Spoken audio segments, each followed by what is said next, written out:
PCOD म्हणजे नेमकं काय होतं, त्यासाठी आपण नॉर्मल ओव्हरीमध्ये काय घडतं हे बघूया. नॉर्मली प्रत्येक महिन्यामध्ये ओव्हरीमध्ये छोटे छोटे फॉलिकल जे असतात त्यातील एक डॉमिनंट फॉलिकल हा ग्रो व्हायला लागतो आणि 12व्या किंवा 14व्या दिवसापर्यंत तो मॅच्युअर होतो. त्यानंतर हे फॉलिकल रप्चर होतं आणि त्यातून स्त्रीबीज म्हणजेच ओहम हा बाहेर पडतो आणि तो गर्भाशय नलिकेमध्ये येऊन त्यानंतर तिथे गर्भधारणाही राहते आणि ह्या सोबतच गर्भाशयातील गादी ही तयार व्हायला सुरुवात होते.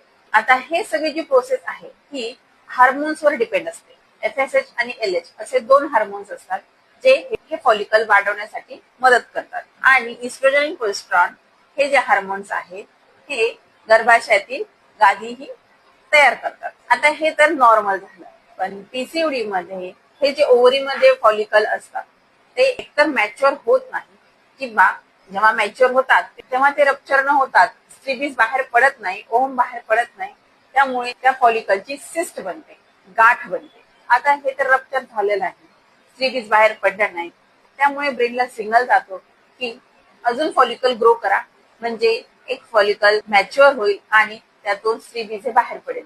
त्यामुळे FSH आणि LH हे हार्मोन्स परत एकदा फॉलिकल ची वाढ करण्यासाठी ओव्हरीमध्ये काम करू लागतात.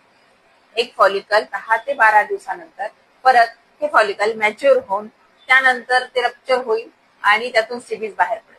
पण परतही तीच पॅथॉलॉजी घडते आणि हे रप्चर न होता परत त्याची गाठ बनते, सिस्ट बनते आणि अशा प्रकारे एक किंवा दोन किंवा ह्यापेक्षाही जास्त प्रमाणात ह्या गाठी ओव्हरीमध्ये बनतात. यालाच आपण पॉलिसिस्टिक ओव्हेरियन सिंड्रोम किंवा पॉलिसिस्टिक ओव्हेरियन डिसीज असं म्हणतात.